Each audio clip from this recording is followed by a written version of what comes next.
The elves love their tall buildings and nature, and they also love dragons. And you can see there's like a little fire there. That's pretty cool. And all this other stuff. And look at me. I am an elf. Isn't that neat? Look at me. I got some nice boots on. I got a nice leather apron. I got a little mask to conceal my identity. But since you're special, since you're my buddy, here you can see there's my identity. There's my identity as an elf lady. But then hidden, you have no idea. Ignore my ears, please. If you notice my ears are very long and pointy, that's not something you need to comment on. You're a silly Billy, okay? Don't be silly. And Billy, to me, young person of possible cat like nature.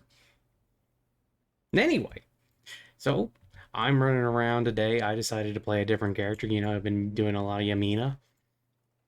But today I'm doing a little bit of Ramasa. I rather like playing a Shadow Warrior, I've determined. And I like having a nice blonde hair. And I like having a bow. And I've been killing a lot of dark elves.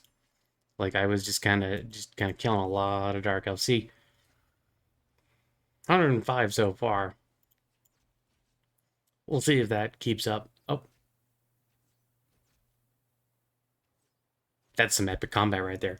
And today I'm going to talk about something that's a little bit funny, a little bit interesting to me.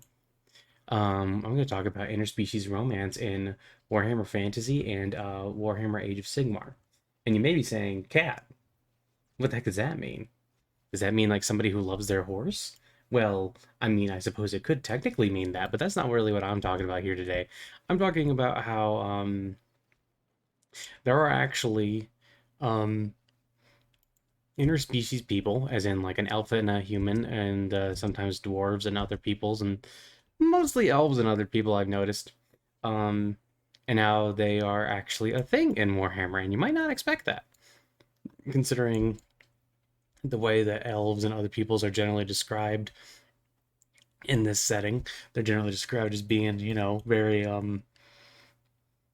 arrogant and kind of nasty towards other people or looking down on them. But they're not always doing that. And some elves are very nice.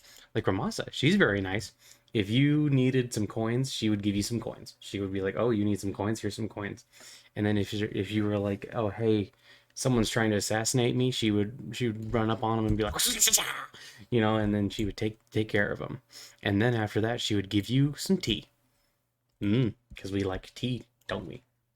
Tea is delicious. No mind. Anyway, so we're gonna get into this, and I have some notes here, and it's kind of interesting too because it's also kind of a thing in the Warhammer lore itself that it's sometimes mentioned that like there's certain like some people think that for instance like beastmen are like what happens when like people go out into the woods and they do various things with animals, but that's not actually the case. Anyway, and a lot of these I got from a trope page,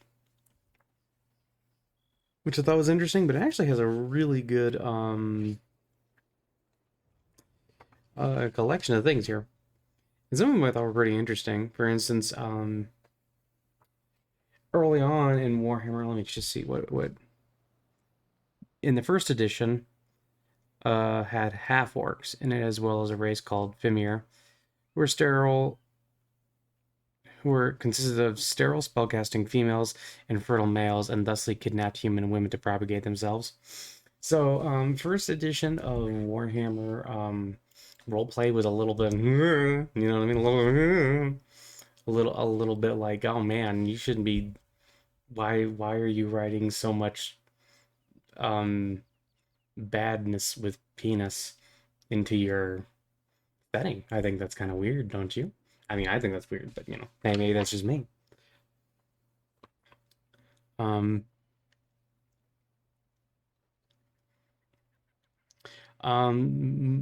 these elements have been cast to like they've been like cast aside though. Like this isn't really a thing in Warhammer anymore. Um, The Famir get a mention in one of the Sigmar books from Black Library, but I'm gonna make the wild assumption here and assume that they're not still kidnapping ladies and all that, you know. So that's good. We have progress there. It's interesting. The first edition of Warhammer, both fantasy and the role playing game, had a lot of elements that they would end up abandoning. You're taking a nap, but you're taking a nap in an evil way. You know, they had a lot of these elements that they would end up abandoning pretty early on. And I mean, I'm personally am very glad of that. I think that the Warhammer is very interesting because it has a fairly unique setting in some ways, but obviously a lot of it is, I mean, like elves and dwarves and all that, and you know, very Tolkien-esque. But there's also a decent amount of pay my respects. Well, okay then. That was some easy XP. um, but there was a lot of kind of crazy stuff going on. It's kind of like in the first editions of Warhammer 40K, we had some interesting stuff. Like for instance, we had a half Eldar who was a librarian for the Ultramarines chapter, and that got retconned away. So there was a lot more standardization, and like they kind of got rid of a lot of the kind of crazier elements, and I'm very glad they did. Same thing with Dungeons and Dragons, you know, as well. I'm very glad that some of that stuff was taken away.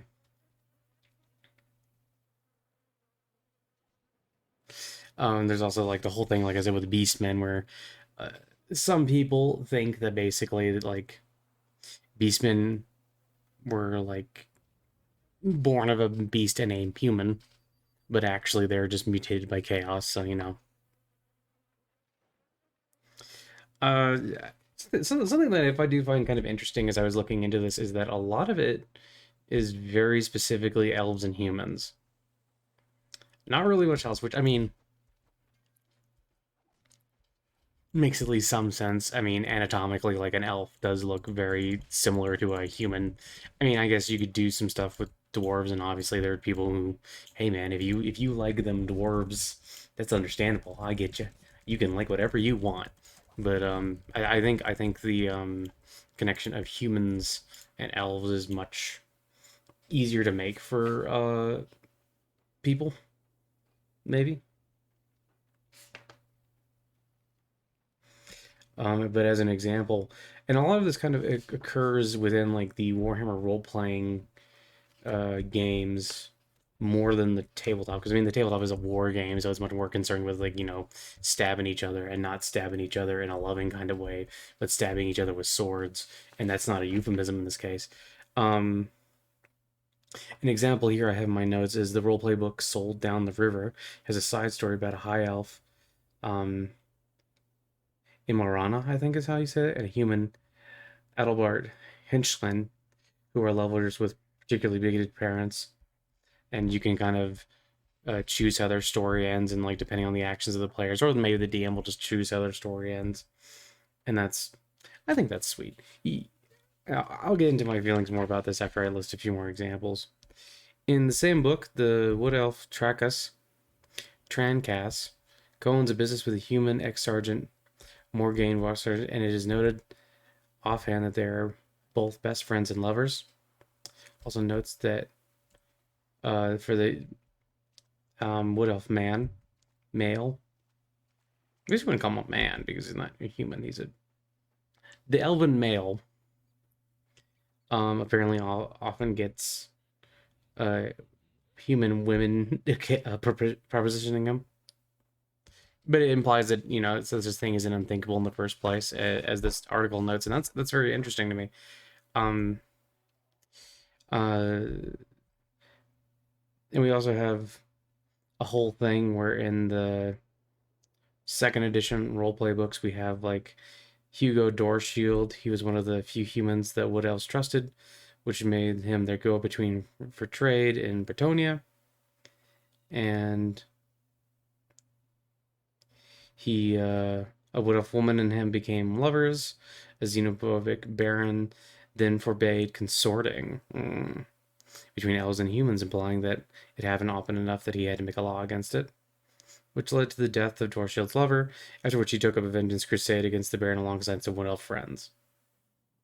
One of the lead characters in Gilead's Blood is a half-elf. His mother was an unnamed human, and his father was High Elf Nitham. In the second, this is Warhammer Fantasy Battle, second edition, Bloodbath at Orcs Drift, has a descriptive event Bayar's Revenge, where a prince named Lauren leads a mixed species coalition to defeat various goblin armies and becomes the king of the Grand League of Romalia. Said prince is referred to as half human and half elf, and his high position implies his parents were of similarly high status. In the 4th edition role playing book, this is in Behind the Power Beyond the Throne. A Midheim elven bard, Roland has occasional dalliances with human women. So this is basically a bard doing the stereotypical bard thing of running into the place and just going, "Little woman, you so beautiful, I love you, please touch me." And apparently sometimes that worked. So you have that. And I have some more examples here. I'll say them just because I just want to share something that appeals to me particularly about the elf and human thing from a story perspective is that it's probably more romantic, at least to me it seems, because an elf, like, like imagine like, bye, like an elf, like an elven woman choosing to be with a human male, like, yeah, for instance, she knows that she's definitely gonna outlive this guy, and that she's gonna have to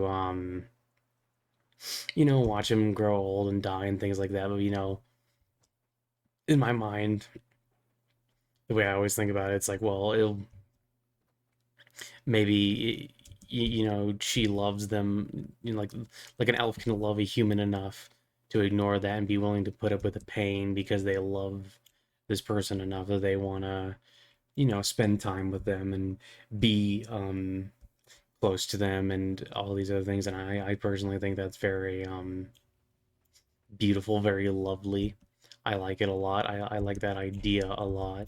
And I think it's interesting to see that, like the whole idea of like, oh yeah, you have bigoted parents, but like maybe this happens more often than we might think. Because I mean, there's the whole idea, and sometimes I encounter this when I talk to people about like Warhammer characters, especially if they like break um certain preconceived notions of how a elf, for instance, is supposed to act, or how a human, or how whatever is supposed to act, is that by and large you can have groups of people that are very well described, like dwarves generally behave and certainly have certain, usually have certain views about like honor and dignity and all these things, but it's always fun to have characters that go outside of those. Like you can have like the standard view of, for instance, most elves, or the standard view of most dwarves or whatever, or our particular culture, but that doesn't mean that everyone within that culture is going to agree and act exactly the same way. Maybe there's an elven woman, like maybe Ramasa here, maybe her dad is like, hey, you're not allowed to be attracted to human, and then she's like, oh, well, now I'm gonna go get a human boyfriend, so fuck you, dad. Maybe something like that happens. And, it's also kind of interesting because in Age of Sigmar, um you have even more mixing because you have the free cities where you have elves and dwarves and humans all living together in one area. And there's a couple of specific ones mentioned. There's a human free guild, Corporal Armin Callis, and an elven adventure archaeologist named Shivanya Arkless. Spend many months living together as lovers in the aftermath of Callus and the Toll, the Silver Shard. Apparently, I didn't even think about that. Spoilers. Sorry, I didn't even think about that. And there's also the Autumn Prince, which is a whole story about a an elven prince who's trying to bring back his dead human lover. And you know, there's some very interesting things you can do for stories in that. And I'm me personally, I am always a fan of like having groups working together who are of different species and stuff like that. Like part of what I like about like this game, Age of Reckoning in general, is the whole idea of like the elves and the dwarves and the humans all putting aside their differences long enough, because it's like there's just a major threat. All these the dark elves and the orcs and are like the green skins and the chaos are all kind of working together and all pushing in from different sides, trying to you know cause problems and things like that. And I do enjoy that quite a bit. I really like mixing these different groups together, and I really like the cosmopolitan nature, like for instance of the Empire, and like there's a couple of other places like Barak Var. Barak Var is one of my favorite dwarf holds because of the cosmopolitan nature of it. I like it, and like mixing all these different groups together and having all these kind of interesting things going on there. I think that's all very cool, and it's very interesting to see these different people moving together. And the thing that I do like about reading about this is like this is mostly from the role playing games, second and fourth edition in particular for these references here, but it is also mentioned in the fantasy battle game, and I find all that very interesting, and I like it. For instance, like the idea of Ramasa having like a human boyfriend. My dark elf character Jenna, her whole thing is very specifically part of the reason she ends up trying to get away from the dark elves is because she ends up kind of falling for a human, and she decides that like screw it, I don't want to live like a life where I'm bound by this terrible society and all the things that are wrong with it, and I can't even have like like the person I want to be with. I can't even be with that person. I have to sacrifice them. I'm not allowed to do anything else. It's like, nah, screw that. And like that's her a big part of her whole journey thing, which I find rather I rather enjoy her as a character. Ooh, goblin. Ooh, a half-eaten mushroom. Mine now.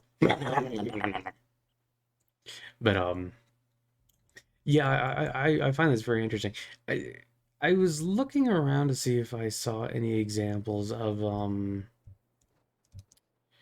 dwarves and elves or dwarves and humans or anything like that, and I didn't find any of that. I've seen that as a trope in a couple of other things, but not in Warhammer. Most of the Warhammer stuff seems very specifically to be like high elves or wood elves and humans rather than anything. It's a very long time to hold a bow. That's weird. Yeah, a lot of that happened. Okay, there we go. I think it just lagged a little bit there. Wait, where's the bear? Okay, okay, there we go. Uh, but yeah, I find that all very interesting as a way to, it's also just an easy way to add a little bit of drama and also make it kind of interesting for characters. And I, like I said, I always like writing characters that are very much defiant of cultural norms and expectations. It's maybe this is partially just because it's kind of the way I am as a cat. I am very